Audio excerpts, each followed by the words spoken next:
Hello everybody, Baskus here. First and foremost, if you haven't played any of these games that appears on the screen now, you should avoid this video, like close it now. Seriously, don't wait, just go away. It's going to have a lot of spoilers and heavy spoilers, not like, oh, you can do that, I didn't know, kind of spoilers, but who dies and who don't die and what decision leads to what. So please be cautious. I don't want to spoil anything for you. Lately, I had a very interesting conversation with Zeus, and I thought I should turn it into a video because I find it interesting, and I'm interested in what you guys think or what anybody thinks about the subject. Before we start, I don't say that these things are this way and that's right, and what others say is wrong. It's my opinion.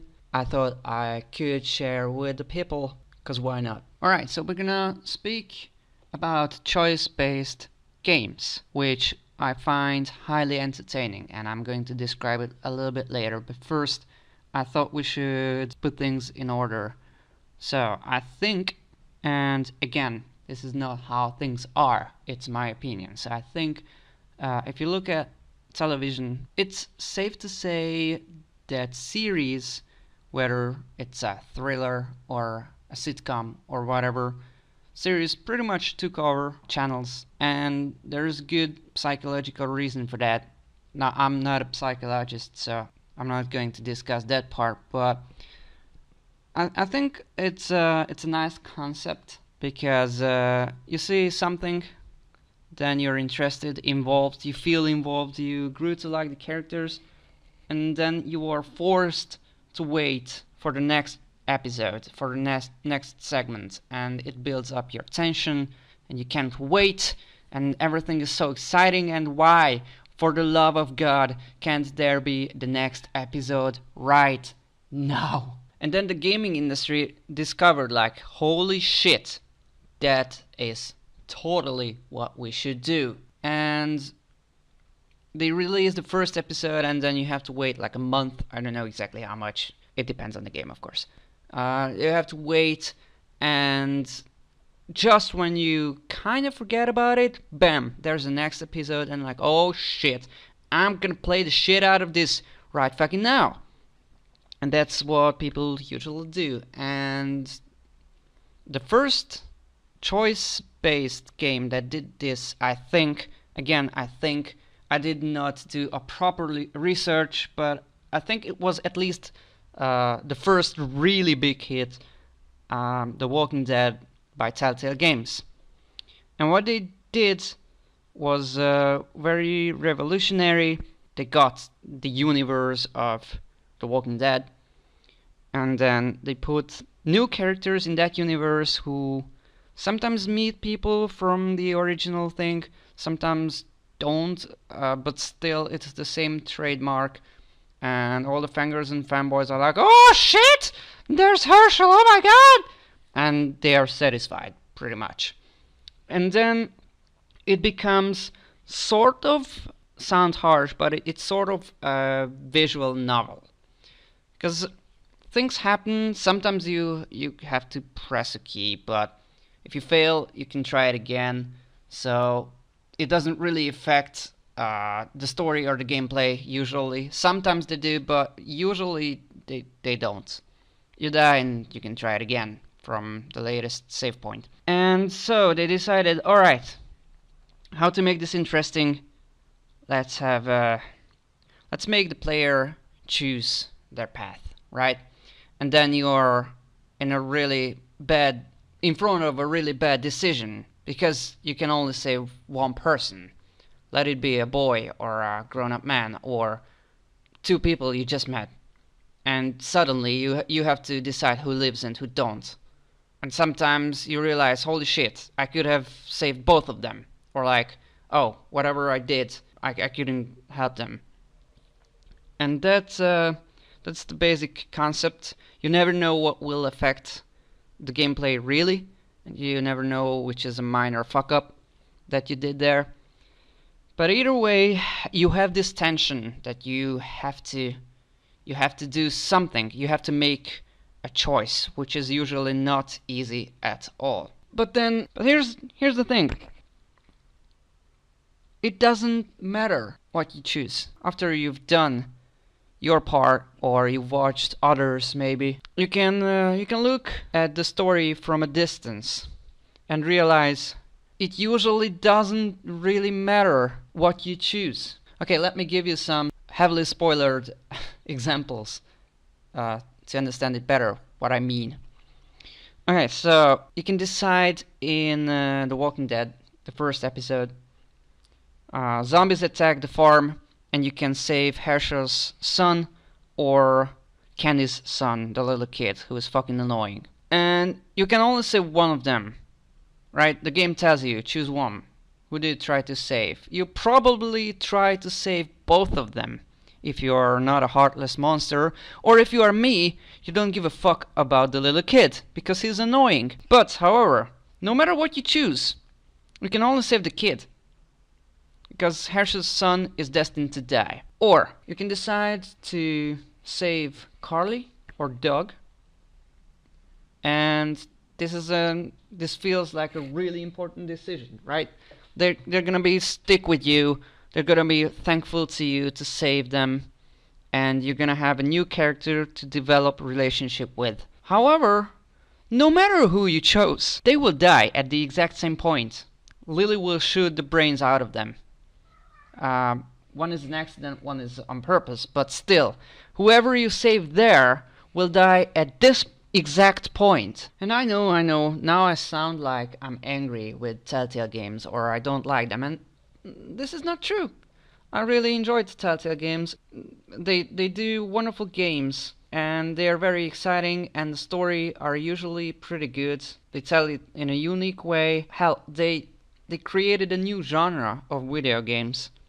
I'm more than thankful to them. But still, for this point of view, they don't really deliver what they promise. Like your choice does really matter. Because yeah, sure.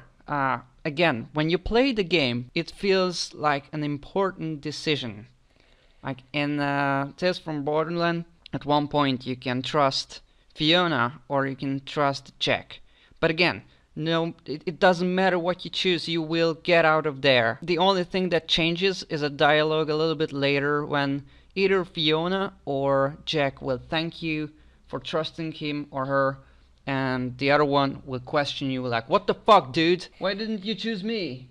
If you look at it, it's like, alright, I'm gonna have sex. I'm gonna put it on a condom. It's gonna be blue or red condom, but I'm gonna have sex. And it's a really dumb example, but that's really what's going on with these games. And then there's Until Dawn, where you, and only you, make the decisions and make the moves that will make people die or live. They are good games. Honestly, they are well-made games. They are unique games, but they lack something new games won't. And Until Dawn really step it up. I think they put it on the next level. Compare this. You can decide at the end of the first season of The Walking Dead to rather shoot Lee or not. And comparison to that decision, you can save 7 people out of 8 in Until Dawn. Your actions really matter. You can save 7 people and you can kill all of them with a single action. No, that's not true, but with separate single actions or decisions. If you move, you die, for example. And then that's it. That's not really a choice, of course. I'm aware of that. But that's something that is lacking from The Walking Dead, for example, or other Telltale games. I don't feel this way. If you fuck it up, the game will give you a second chance. But in Until Dawn, if you fuck up, you fuck up. Then that person dead. Congrats, you killed someone. Hope you feel great about that. And again, let's take another example why I say this. You can, for example, there's one point when Chris is being told he has to shoot either himself or his girlfriend. She's not his girlfriend, but the girl she likes. It's common knowledge they like each other. You can shoot Chris or Ashley.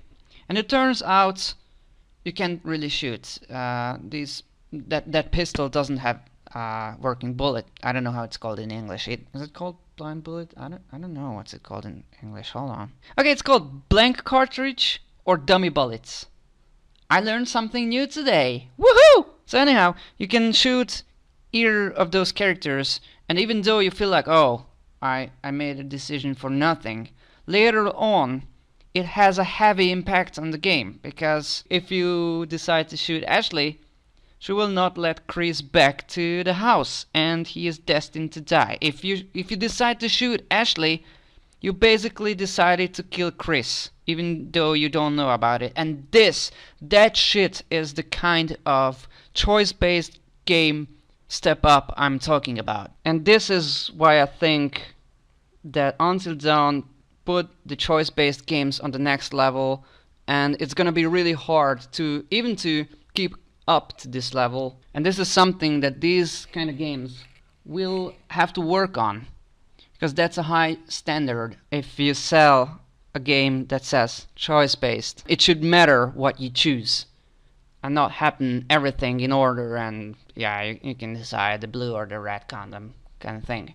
And of course there's the beauty in these games that even if you didn't play them, or even if you did play them, you can watch other people, because everybody will react to it in their own way, and they're gonna be shocked, and it's gonna be interesting. And when a dog dies, everybody will be upset, of course. That's not an interesting experience. But when people pushed to make a decision, they will do different things, and they will reason it, because these games pressure you, and you're like, I don't want to do this, but I have to make a decision, and if I think about this, I have to choose this character. Two people said two different things. They oppose. Who do you support with your choice, and why? And that's an interesting concept, and that's an extra layer of YouTube videos, of gameplays, and gaming in itself. You could just sit down with a friend and play this, and then sometimes discuss it like, shit, what should we do? But yeah, so here's what I think. This video may not be well put together enough, and I'm sorry about it. I just sit down and think about those and try to put everything of my thoughts into this video. But here's my question: what do you think? Which one of these games were your favorite? Why? Was it because of the decisions you had to make? Was it because the settings, the moods, the art style? What was about it that made you the most interested? Thank you so much for watching. Hope I didn't spoil anything for other people. I put all the links in the description of the people that I used the footage from. And yeah, let me know what you think. Take care of yourselves, and goodbye.